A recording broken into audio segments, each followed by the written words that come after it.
Tiga, wa akhrij mukhrijas sidqin. Allah berikan jalan keluar terbaik dari persoalan yang dirasakan.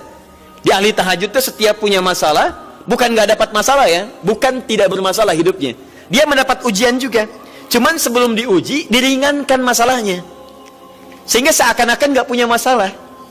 Padahal sama dengan yang lain, cuma saat akan dia lalui, Allah ringankan persoalannya sehingga mudah dilalui. Dan yang keempat ini yang hebat. Ya, waj'alni min ladunka sultanan nasyara. Allah akan tolong langsung orang ini ketika ada lingkungan sekitar yang akan menyakiti atau menjahilinya. Kalau diisengi orang, diganggu orang dan sebagainya, ini orang-orang seperti ini langsung mendapatkan perlindungan dari Allah Subhanahu wa taala. Ada satu kali, ini kisah nyata, seorang saleh ahli tahajud sampai saking ahli tahajudnya tidak ingin meninggal. Ini sangat nyata kisahnya dan tidak mengarang.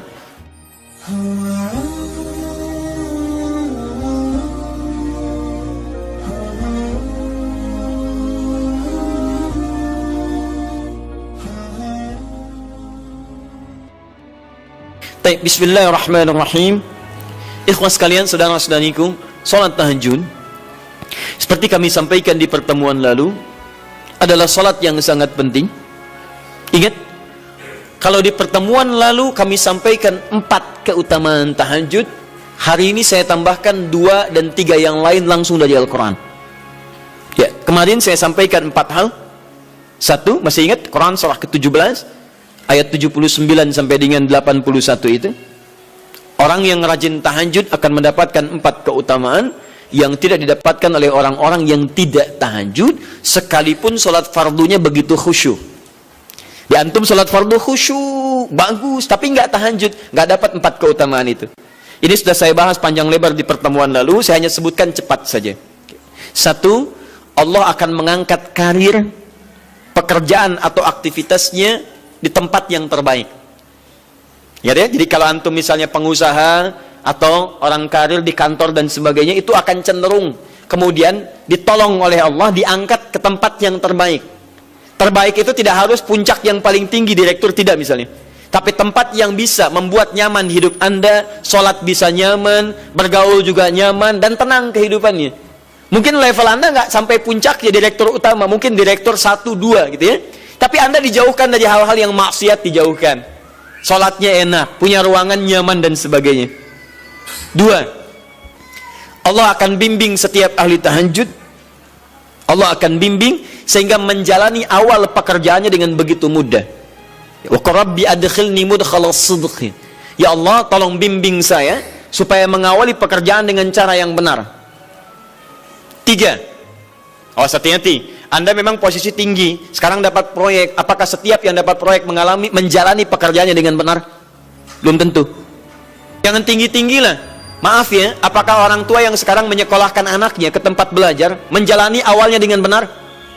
Hati-hati ya Bu ya, Pak. Bapak Ibu menyekolahkan anak dengan awal yang salah, maka memberikan jalan keburukan ketika dia belajar. Saya katakan, jangan pernah Anda masukkan anak Anda ke sekolah dengan menyogok. Bayar sekian supaya masuk, menyalahi aturan. Kalau awalnya sudah salah, bagaimana anak Anda bisa belajar dengan benar? Mustahil mendapatkan sesuatu yang tidak baik. Yang baik itu mustahil didapatkan. 3, wa akhrij mukhrijas sidqin. Allah berikan jalan keluar terbaik dari persoalan yang dirasakan. Di ahli tahajud itu setiap punya masalah, bukan nggak dapat masalah ya, bukan tidak bermasalah hidupnya. Dia mendapat ujian juga. Cuman sebelum diuji, diringankan masalahnya. Sehingga seakan-akan nggak punya masalah. Padahal sama dengan yang lain, cuma saat akan dia lalui, Allah ringankan persoalannya sehingga mudah dilalui. Dan yang keempat ini yang hebat. Ya, waj'alni min ladunka sultanan nasyara. Allah akan tolong langsung orang ini ketika ada lingkungan sekitar yang akan menyakiti atau menjahilinya. Kalau diisengi orang, diganggu orang dan sebagainya, ini orang-orang seperti ini langsung mendapatkan perlindungan dari Allah Subhanahu wa taala. Ada satu kali, ini kisah nyata, seorang saleh ahli tahajud sampai saking ahli tahajudnya tidak ingin meninggal.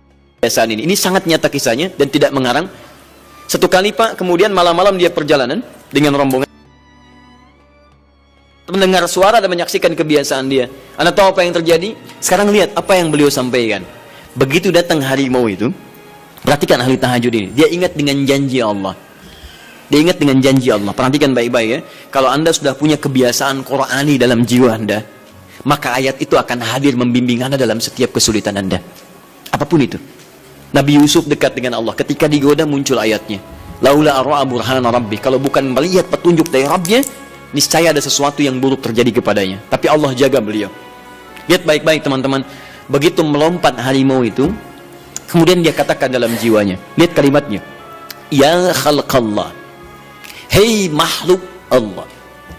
Dia tidak katakan ya namar, hei harimau, tidak. Kalau disebutkan harimaunya, menunjuk pada zatnya. Tapi dia lekatkan makhluk ini kepada penciptanya. Hei makhluk Allah. Ya khalqallah, hei makhluk Allah. Jika saya memang rizki yang telah Allah tetapkan untukmu pada saat ini, maka saya ridho untuk engkau makan, silakan. Tidak ada masalah. Kalau Allah tetapkan saya sebagai rizki untukmu pada saat ini, silahkan. Tapi kalau saya bukan menjadi rizki yang telah Allah tetapkan untukmu pada saat ini, maka jangan coba-coba ganggu ibadahku hari ini. Lihat kalimatnya, bukan jangan makan aku. Lihat, bukan jangan makan aku. Jangan coba-coba ganggu ibadahku saat ini, atau aku akan mohonkan pada Allah penciptamu untuk menghancurkan engkau saat ini juga. Perhatikan, dia minta jangan ganggu tahajudnya, bukan jangan makan dirinya. Apa yang terjadi ketika dikaitkan dengan ayat perlindungan tentang tahajudnya, maka tiba-tiba harimau ini pergi meninggalkannya, mengaum sekali langsung pergi. Anda bisa bayangkan, bisa nggak malam-malam begitu Anda sholat, tiba-tiba ada nyamuk misalnya, kan banyak tuh. Begitu Anda mulai disengat oleh nyamuk, diambil, Anda katakan, hei nyamuk, kalau ini memang rizki yang telah Allah tetapkan untukmu saat ini, sedot sebanyak-banyaknya, saya ikhlas. Tapi kalau bukan, jangan coba-coba ganggu saya. Atau saya mohonkan kepada Allah pencipta untuk menghancurkan kau saat ini juga. Masya Allah. Kira-kira apa reaksi nyamuk? Makin banyak kayaknya. Coba cek. Berarti chemistry-nya harus lebih dibangun lagi. Tingkatkan. Itu waj'alni min ladunka sultanan nasara. Nah, maka teman-teman sekalian, dari 4 ini, kemudian Nabi menguatkan tentang itu sampai muncul ayat-ayat khusus dari Al-Quran untuk memberikan jaminan-jaminan. Ini tambahannya. Yang kelima, ini yang belum saya sampaikan pertemuan lalu. Kelima, salat tahajud itu adalah kebiasaan ahli surga saat di dunia. Jadi kalau Anda ingin melihat ahli surga yang hadir di dunia, salah satunya lihat kebiasaan salat malamnya. Bukan nonton bola. Dan tidak dikalahkan oleh bola. Dia nggak peduli mau Kroasia menang 2-1 lawan Inggris, dia nggak peduli. Ya, mau Prancis menang 1-0 lawan Belgia, dia nggak peduli. Pokoknya terserah, yang penting juaranya Prancis misalnya gitu kan. Tidak. Dia nggak peduli, mau siapapun nggak ada masalah. Dan tidak dikalahkan. Jadi kalau Anda ingin melihat kebiasaan ahli surga saat di dunia, lihat kebiasaan malamnya. Kalau dia bangun dan mengalahkan semua kebiasaan malam ahli dunia, maka itulah ahli surga. Salah satu kebiasaannya. Ya, kalau nanti turunan dari tahajud yang muncul, nanti saya terangkan. Yang berhasil tahajud, ciri-cirinya begini. Jadi jangan dilihat setiap yang malam sholat, itu disebut ahli tahajud. Belum tentu, ada ciri-cirinya. Tapi ciri yang pertama, yang melekat kuat, kelihatan nampak, pertama adalah ciri ahli surga, dia memiliki kecenderungan untuk sering bangun malam. Dalilnya Quran surah ke-51 ayat 15 sampai dengan ayat ke-17-nya. Innal muttaqina fi jannatin wa 'uyun. Sungguh di antara orang takwa itu nanti akan ada yang mendapatkan hadiah taman surga. Apa keistimewaannya? Akhidhina ma atahum rabbuhum innahum kanu qabla dzalika muhsinin.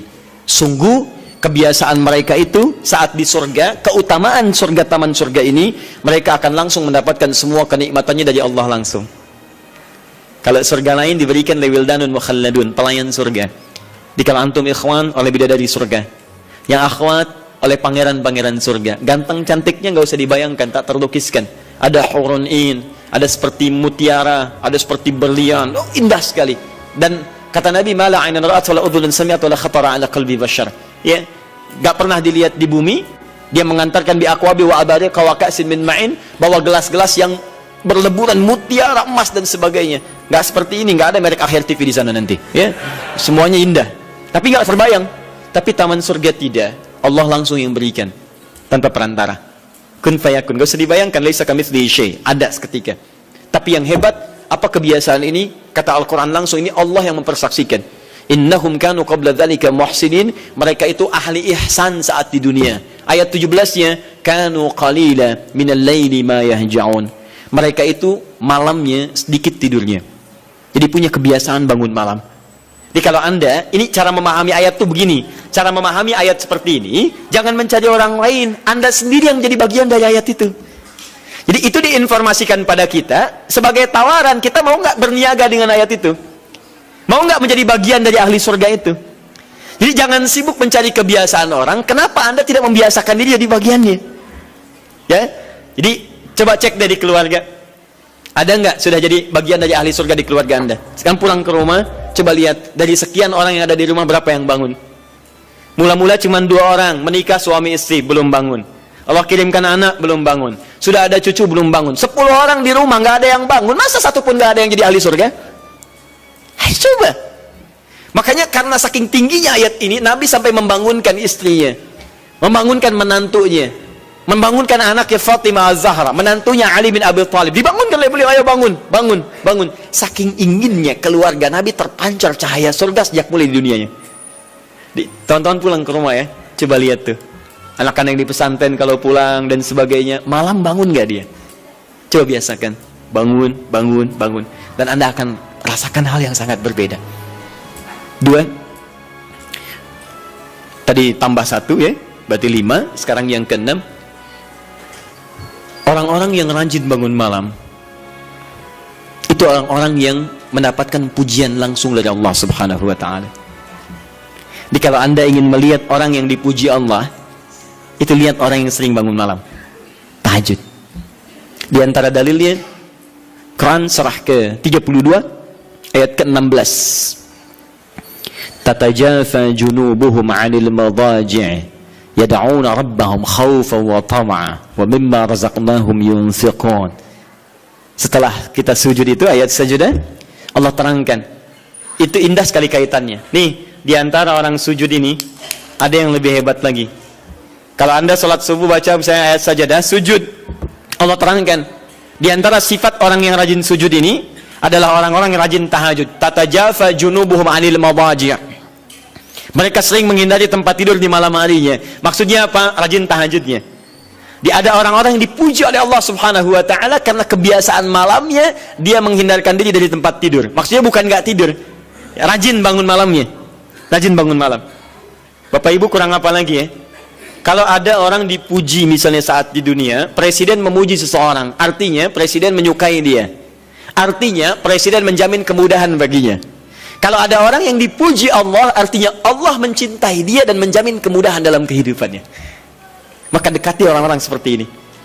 Saya sarankan kalau antum punya teman, ikhwan sekalian, sedang mabit misalnya atau tugas dinas keluar, tiba-tiba tengah malam di hotel dia bangun sholat, itu teman terbaik Anda. Saya katakan pada Anda, tandai orang ini dan dekati dia saat di kantor. Bangun ukhuwah dengannya, persahabatan dengannya. Maka ketika Anda mendekati orang-orang yang dipuji oleh Allah, maka Anda pun akan kedapatan bagian dari pujiannya. Karena mustahil orang yang dijaga oleh Allah mengajak Anda pada maksiat, itu mustahil. Mustahil. Sama teman-teman yang masih di kampus, kalau malam-malam misalnya di asrama atau pulang tiba-tiba ada orang-orang yang kelihatan sholat malam, dekati orang ini. Jadilah bagian dari sahabatnya.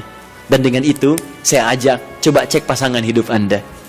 Jangan-jangan selama ini Anda berdua belum mendapati sesuatu yang terbaik. Kalau ibu ingin suaminya dipuji oleh Allah Subhanahu wa ta'ala, maka bangunkan malamnya supaya dia sholat. Kalau Anda, istri Anda ingin dipuji oleh Allah Subhanahu wa ta'ala, bangunkan malamnya supaya dia sholat. Dan kalau bisa keduanya kompak. Pernah kan saya sampaikan di pertemuan lalu, Nabi menyampaikan, lihat rahimallahu ra'an atau rajulan, Allah merahmati seorang lelaki, kemudian yang bangun di pertengahan malam dia sholat, lantas membangunkan istrinya dan mencipratan air di wajah istrinya supaya dia bangun menunaikan sholat malam. Seperti Allah merahmati seorang istri yang bangun di malam hari untuk sholat, kemudian dia mencipratan air di wajah suaminya supaya bangun untuk sholat. Saking tingginya mendapatkan pujian Allah, sampai kata Nabi SAW, ayo bangunkan istrimu sekalipun kau cipratkan air di wajahnya. Tapi mohon izin Bu ya, maksud hadis itu kalau sudah ada komitmen dan rencana bangun di malam harinya. Ingat ya, bukan ibu ngaji sekarang suami nggak hadir, terus dengar itu terus nggak punya rencana. Aduh saya pengen suami dipuji Allah, masya Allah malam-malam segayung Pak. Mama kenapa? Hadis Nabi, Pak. Oh, hadis Nabi. Aduh, siapa yang ngajarin? Nah, itu yang repot. Paham ya? Baik, sudah yang terakhir. Ini menunjuk pada keutamaan tahajud. Kemarin 4, saya tambahkan jadi 3. 1, masih ingat tadi yang pertama apa? Allah subhanahu wa ta'ala menjamin ia sebagai ahli surga, kebiasaan yang ada di dunia. Yang kedua, Allah memuji orang ini. Dan yang ketiga, tahajud itu kebiasaan orang soleh yang ditekankan oleh Al-Quran dan hadis Nabi SAW. Kebiasaan orang-orang soleh. Jadi, kalau yang pertama ahli surga, kedua dipuji Allah, yang ketiga langsung dikuatkan orang-orang soleh. Dan orang-orang soleh itu, mohon izin ya, maaf, orang soleh itu tempatnya saat di surga, itu sesurga dengan semua nabi. Semua nabi dan rasul. Ayatnya ada di Quran surah keempat An-Nisa ayat 69. Paling kanan di pertengahan. Wa may yuti'illaha wa rasul fa ulaika ma'al ladzina an'ama Allahu 'alaihim minan nabiyyin was-siddiqin wasyuhada was-salihin wa hasuna ulaika rafiqa. Siapa yang memenaati Allah dan Rasulnya, maka dia bisa sesurga dengan orang-orang yang telah Allah berikan jaminan nikmat surga untuk mereka. Di antara mereka para nabi, awas, para syuhada, siddiqin, orang-orang jujur, wassalihin, orang-orang soleh. Ini syahidnya di ayat ini bahwa orang-orang soleh akan sesurga bersama semua nabi.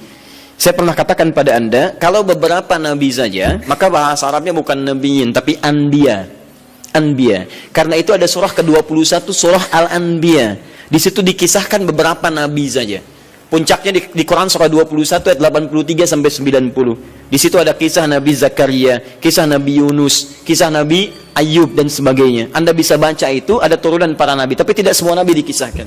Tapi kalau Anda ingin sesurga dengan semua nabi tanpa kecuali, maka Anda kerjakan sebagai orang soleh saat di dunia, ada peluang mendapatinya. Nah, ciri orang soleh yang ditekankan itu, dia adalah orang-orang yang rajin. Ayat kedua, wa minal laili fasjud lahu wasabbih. Tapi sebagian malam cari waktu untuk banyak bersujud kepada Allah dan memperbanyak tasbih kepadanya. Di antara makna tasbih dan sujud itu adalah tahajud. Dari mana taunya tasbih dan sujud bagian dari tahajud? Itulah nanti yang akan kita bahas tentang sifat salat tahajud Nabi dalam pertemuan yang sekarang. Baik, sekarang kita mulai materi intinya. Tadi muqaddimah, ya. Baik. Bismillah.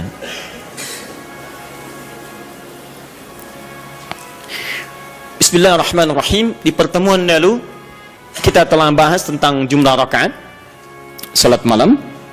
Kemudian di antara rakaat itu kita diberikan pilihan mana yang mau dipilih, silahkan, tidak ada masalah. Mau 11, mau 23, bahkan lebih daripada itu. Sekarang setelah diketahui jumlah rakaatnya, bagaimana cara menunaikannya? Baik. Hadis pertama, Abu Daud, nomor hadis 1369.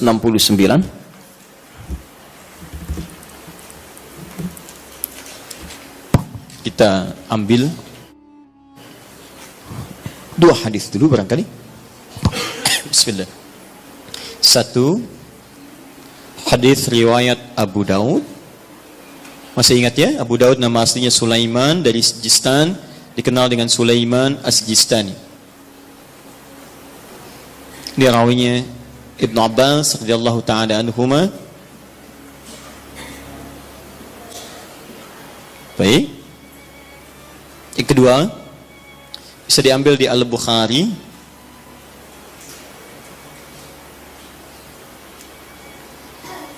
Nomor hadis dari 2008 bisa sampai 2012. Saya kasih jeda ke sini ke 2010-nya. Ini kebiasaan dengan Sayyidah Aisyah, ke sini dengan Sayyidina Umar bin Khattab radhiyallahu ta'ala.